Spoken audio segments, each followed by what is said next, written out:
ખેડૂતોના સત્યાનાશ માટે, ખેડૂતોને ગુમરાહ કરવા માટે, ખેડૂતોની આંખમાં ધૂળ નાખવા માટે કેજરીવાલ 7 તારીખે ચોટીલા આવી રહ્યા છે। હું તમને કહેવા આવ્યો છું કે ખેડૂત હોય, ગરીબ હોય કે પીડિત હોય, એના આંસુનો સોદાગર, પોતાના સ્વાર્થ માટે દુઃખીના આંસુનો સોદાગર, માત્ર અને માત્ર પોતાના સ્વાર્થ માટે, પોતાની સત્તા લાલચા માટે, પોતાના કંઈક ને કંઈક નકારાત્મક મહત્વાકાંક્ષાઓને પૂર્ણ કરવા માટે કેજરીવાલ ગુજરાતમાં ચોટીલા આવી રહ્યા છે। ખેડૂતોનો મુદ્દો હોય, પીડિતોનો મુદ્દો હોય, હરામ છે 1% જો ચિંતા હોય। દિલ્હીના દિલોને તોડીને, દિલ્હીના દિલોને કચડીને પોતાની વાસ્તવિકતા બહાર આવી ગઈ એટલે હવે ગુજરાતમાં,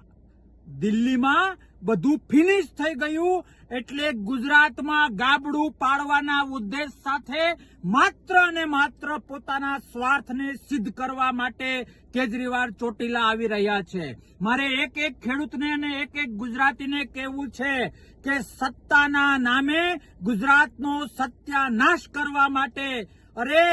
અધર્મ બેઝ ઉપર ધર્મના કપડા પહેરીને પોતાની છાપને ચમકાવવા માટે, અરે ઈમાનદારીના કપડા પહેરીને માત્ર અને માત્ર પોતાના સ્વાર્થ એચીવ કરવા માટે મોટી મોટી કટ્ટરતાની વાતો કરીને, મોટી મોટી જરૂર પડીએ ત્યારે સનાતનનો વિરોધ કરવો, જરૂર પડે ત્યારે દાદા હનુમાનને, દાદા ભોળાનાથને યાદ કરવા, બધું જ આટી ઘૂંટી વાળું એક સિંગલ પોઈન્ટ એજન્ડા, માત્ર એક જ ઉદ્દેશ, પોતાનો સ્વાર્થ સિદ્ધ કરવો। મને પોતાને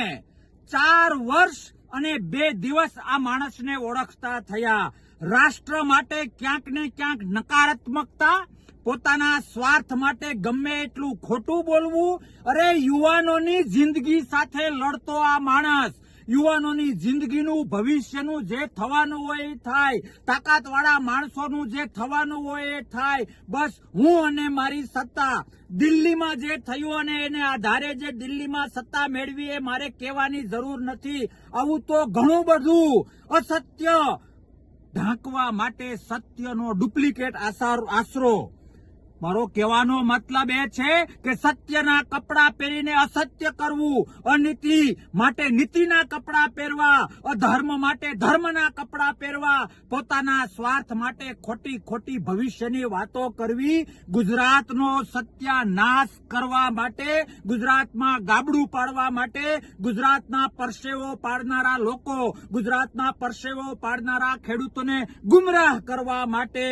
કેજરીવાલ આવી રહ્યા છે। લોકશાહી છે એટલે અમુક રીતે એને ન રોકી શકાય, પણ 4 વર્ષ અને 2 દિવસમાં આ વ્યક્તિને જે હું ઓળખ્યો છું, આ પોતાના સ્વાર્થ માટે ગરીબોના આંસુનો સોદાગર વ્યક્તિને જે મેં નજીકથી વાસ્તવિક રીતે ઓળખ્યો છે એ જાણીને તમામ ગુજરાતી ભાઈઓને 2 હાથ જોડીને વિનંતી કરું છું કે ખેડૂત માટે જે સંમેલન કરવા આવી રહ્યા છે, હું ચેલેન્જ આપું છું કે 2 મહિને, 1 મહિને, 15 દિવસે કે 6 મહિને આ સંમેલનથી એક માંડવીના ડોડવા જેટલો, એક મકાઈના ડોડા જેટલો 1 રૂપિયાનો ખેડૂતને નહીં ફાયદો થાય, માત્ર પોતાની વાહવા માટે, પોતાના સ્વાર્થ માટે આવી રહ્યા છે। ચેતી જજો